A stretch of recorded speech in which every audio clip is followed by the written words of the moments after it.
එහෙමනම් හැමෝටම බොනස්සේරා සුබ සන්ධ්‍යාවක් කියලා පිළිගන්නා මේ අවස්ථාවේදී අතර මම රැඳී සිටින්නේ උතුරු ඉතාලියේ ත්‍රියස්ත කියන සිටි එකේ ත්‍රියස්ත කියන සිටි එකේ පියස්සානේ. තාමත් ලස්සන දර්ශනයක්.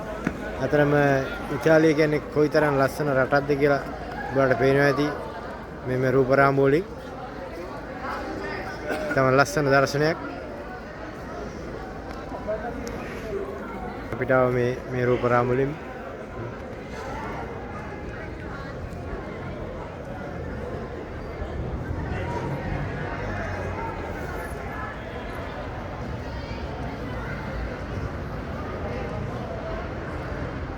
ත්‍රියස්ත පියස්සාලේ තමයි මම මේ රැඳී සිටින්නේ.